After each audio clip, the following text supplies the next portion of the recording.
Hello everyone, പുതിയൊരു വീഡിയോയിലേക്ക് സ്വാഗതം. ഇന്ന് നമ്മൾ ഡിസ്കസ് ചെയ്യാൻ പോകുന്നത് ഇൻവോയ്സിങ്ങിനെ കുറിച്ചാണ്. ഇൻവോയ്സിംഗ് എന്നാൽ യിൽ പുതുതായി വന്ന ഒരു അപ്ഡേറ്റ് ആണ് ഇൻവോയ്സ്. ഇത് ജസ്റ്റ് ഒരു അക്കൗണ്ടിംഗ് അപ്ഡേറ്റ് അല്ല, ഇതൊരു ലീഗൽ കംപ്ലൈൻസ് റിക്വയർമെന്റ് ആണ്. So every business owners should clearly understand this. Invoicing എന്താണ് എന്നും ഇൻവോയ്സിംഗിലെ അപ്ഡേഷൻ എന്താണ് എന്നും ഞാൻ നിങ്ങൾക്ക് എക്സ്പ്ലെയിൻ ചെയ്തു തരാം. ഇൻവോയ്സിംഗ് എന്നാൽ ഒരു ഇൻവോയ്സ് ജനറേറ്റ് ചെയ്യുന്നതും ട്രാൻസ്മിറ്റ് ചെയ്യുന്നതും സ്റ്റോർ ചെയ്യുന്നതും ഒരു ഡിജിറ്റലി സ്ട്രക്ചേർഡ് ഫോർമാറ്റിൽ ആയിരിക്കും. എന്തിനാണ് ഇത് ഇംപ്ലിമെന്റ് ചെയ്തത് എന്ന് വെച്ചാൽ ടാക്സ് ട്രാൻസാക്ഷൻ സുതാര്യമാക്കുന്നതിനും ടാക്സ് ഇവേഷൻ തടയുന്നതിനും വേണ്ടിയിട്ടാണ് യിൽ ഇത് ഇംപ്ലിമെന്റ് ചെയ്തിട്ടുള്ളത്. ഇൻവോയ്സിംഗ് ആർക്കൊക്കെയാണ് അപ്ലിക്കബിൾ ആയിട്ടുള്ളത് എന്ന് നോക്കാം. പ്രധാനമായിട്ടും business to business transaction, business to government ട്രാൻസാക്ഷനുമാണ് ഇപ്പോൾ നിലവിൽ അപ്ലിക്കബിൾ ആയിട്ടുള്ളത്. ബിസിനസ് ടു ബിസിനസ് ട്രാൻസാക്ഷൻ ആവുമ്പോൾ രണ്ട് ഫേസ് ആയിട്ടാണ് ഇൻട്രൊഡ്യൂസ് ചെയ്യാൻ പോകുന്നത്. അതായത് ഫസ്റ്റ് ഫേസിൽ വരുന്നത് എബോവ് 50 മില്യൺ ടേൺ ഓവർ ഉള്ള കമ്പനീസ് എല്ലാം ഇൻവോയ്സിംഗ് ഇംപ്ലിമെന്റ് ചെയ്തിരിക്കണം. ഇതിനൊരു ടൈം ലൈൻ തന്നിട്ടുണ്ട്.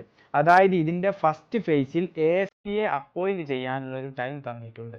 ASP എന്താണെന്ന് വെച്ചാൽ അക്രഡിറ്റഡ് സർവീസ് പ്രൊവൈഡർ ആണ്. നമ്മുടെ ഇൻവോയ്സിനെ വാലിഡേറ്റ് ചെയ്യാൻ നമ്മൾ ഒരു ASPയെ അപ്പോയിന്റ്മെന്റ് ചെയ്തിരിക്കണം. ഇതിന്റെ ടൈം ലൈൻ ആണ് ജൂലൈ 31, 2026. ഇതിനകം നമ്മൾ ASPയെ അപ്പോയിന്റ്മെന്റ് ചെയ്തിരിക്കണം. അതുപോലെ ഇൻവോയ്സിംഗ് ലൈവ് ആയി പോവേണ്ടത് ജനുവരി 2027 മുതലാണ്. പിന്നെ വരുന്ന ഒരു കാറ്റഗറിയാണ് business to government transaction. Business to government transaction ആവുമ്പോൾ മാർച്ച് 2027 ആണ് ASPയെ അപ്പോയിന്റ്മെന്റ് ചെയ്യാനുള്ള അവസാന ഡേറ്റ് വരുന്നത്. അതുപോലെ അത് ലൈവായി പോവേണ്ടത് ഒക്ടോബർ 2027 ആണ്. ഇത്രയൊക്കെയാണ് ഇതിന്റെ ടൈം ലൈൻ ആയി പറഞ്ഞിട്ടുള്ളത്. ഇനി നമുക്ക് അറിയാനുള്ളത് ഇത് എങ്ങനെയാണ്, ഇതിന്റെ മെത്തേഡ് എങ്ങനെയാണ്, ഇതിന്റെ പ്രോസസ്സ് എങ്ങനെയാണ് വർക്ക് ചെയ്യുന്നത് എന്നാണ്. ഇൻവോയ്സിംഗ് എന്ന് പറയുമ്പോൾ അഡോപ്റ്റ് ചെയ്തിരിക്കുന്നത് പെപ്പോൾ സ്റ്റാൻഡേർഡ് ആണ്. പെപ്പോൾ എന്ന് പറഞ്ഞാൽ pan European public procurement online എന്നതിന്റെ ആക്യുറൽ നെയിം ആണ് പെപ്പോൾ എന്ന് പറഞ്ഞാൽ. ഇതിൽ നമുക്ക് എന്തൊക്കെ പ്രോസസ് ആണ് വരുന്നത് എന്ന് നോക്കാം. ഇതിലൊരു 5 സ്റ്റെപ്പ് പ്രോസസ് ആണ് വരുന്നത്. അതിന്റെ ഫസ്റ്റ് സ്റ്റെപ്പ് ആണ് സെല്ലർ ക്രിയേറ്റ് ഇൻവോയ്സസ്. എന്താണെന്ന് വെച്ചാൽ സെല്ലർ ഒരു ഇൻവോയ്സ് ക്രിയേറ്റ് ചെയ്യുന്നു.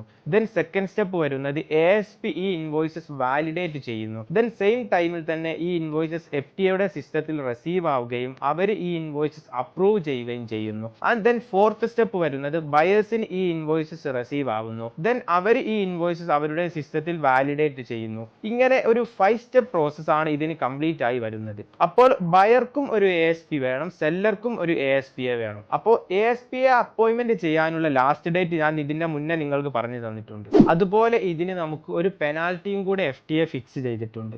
നമ്മൾ പ്രോപ്പർ ടൈമിൽ ASPനെ അപ്പോയിന്റ്മെന്റ് ചെയ്തിട്ടില്ലെങ്കിൽ 5000 പെർ മന്ത്ലി ആണ് പെനാൽറ്റി വരുന്നത്. അതേപോലെ ഓരോ ഇൻവോയ്സസിനും 100 ദിർഹംസ് വെച്ചിട്ട് ഫൈൻ വരുന്നുണ്ട്. ഇതൊക്കെയാണ് പുതുതായി വന്ന അപ്ഡേറ്റ്സ്. അതുകൊണ്ട് compliance is cheaper than penalties. അതുപോലെ ബിസിനസ് ടു കസ്റ്റമർ ട്രാൻസാക്ഷൻ ഉണ്ടോ എന്ന് പലരും ചോദിക്കുന്നുണ്ട്.